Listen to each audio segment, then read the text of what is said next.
Arcane Season 2 is a stellar conclusion to a series that acts as one of this era's greatest animated shows, as well as one of the best television programs revolving around a video game, period. Granted, the list of good adaptations of games and such fizzles out after The Last of Us, Fallout, and Arcane, all before we plunge into the bowels of the Borderlands and the Halo adaptations of the world, yet this still cannot be understated. Arcane being a terrific Netflix show based in the world of a popular video game, that game being Riot Games' League of Legends, is more than worth noting because it is of exceptional quality. The animation is fluid and crisp, there are a multitude of characters worth caring about and getting invested in, and the show features narrative and thematic developments that downright challenge the viewer, just like how the Grimace challenges the dominion of Christianity. And given everything, Arcane Season 2 was a terrific capstone to the series, its characters, and its story. It is exceptional, yet not everyone agrees. See, there are a contingent of folks online who are disappointed by the way Season 2 was handled. In fact, whether we are talking about fans at home or critics in the media, there are a few folks who were miffed by the second season of Arcane, and their criticisms generally revolve around the second season's sense of pace. See, the most common criticism of Arcane Season 2 from the folks with grievances against it revolves around how they view the story as being rushed, no relation. The idea that the narrative and character development occur at too quick of a pace, all to the detriment of the story as a whole. That there is little to no breathing room for processing what the audience is taking in the narrative, and that there's just no time to unpack everything. And admittedly, these criticisms do have merit. After all, a metric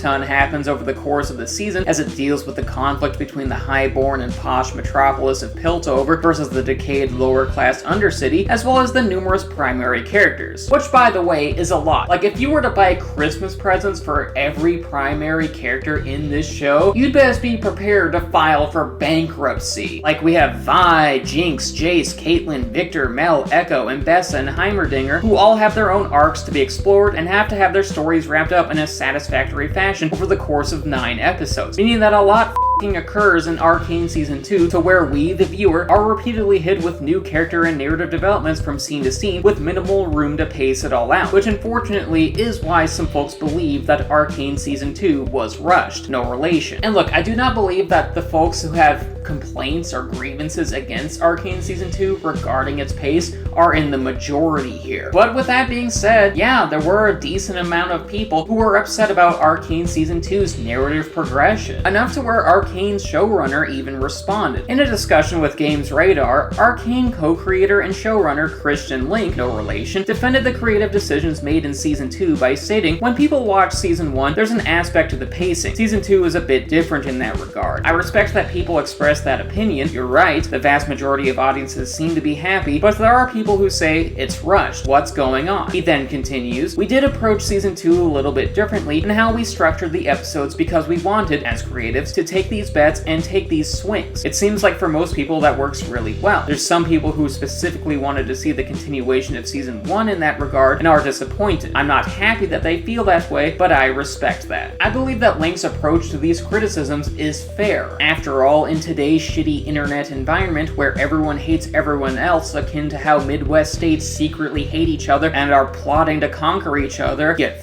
Nebraska, it is nice to see a respectful internet disagreement, response, and dialogue occurring between both Arcane's showrunner and the series' critics, which honestly is something that I want to see more of, or at least when applicable, because obviously when the internet is upset over the existence of Harriet Tubman and the appearance of women in video games, that shit can't be taken seriously. This is art. Go jerk it to something else. That's what nude magazines and Zootopia is for. But in general, yes, it is nice to see a polite disagreement on the internet via a topic meriting polite disagreement, the type embodied by the discourse surrounding Arcane Season 2. But with all that being said, you might be wondering, what do I think of Arcane Season 2 and whether or not it is rushed? No relation. And to answer, I still love Season 2 and don't view the final product as being rushed in and of itself. I of course really get where the criticisms against Arcane Season 2 are coming from, but for me, Arcane's second season is less rushed and is instead more compact. Yes, events occur and character development happens at a quick pace, but it's not so quick as to blunt the overall emotional storytelling and the narrative stakes. For a few examples, Vi's and Kate's relationship and chemistry still feel believable. Jinx remains a sympathetic pathetic antihero, and etc. And the eventual storytelling payoff and an explosive finale for all these characters turns out to be very memorable, not something that I'll be forgetting about soon. It just worked for me despite how so much was going on. If anything, Arcane Season 2 juggled a lot of elements, but still executed those said elements fairly well. Still, there is one aspect of the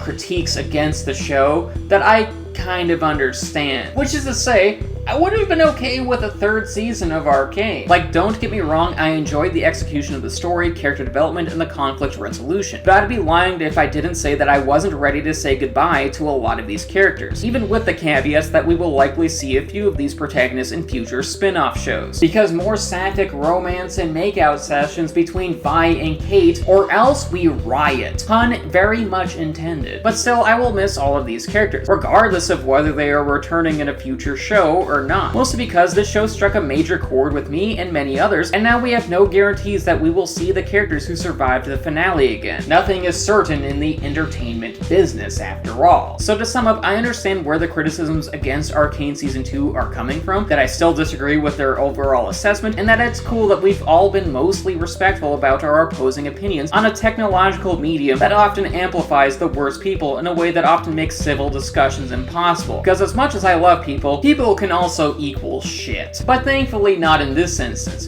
In one way or another, we are all fans of Arcane.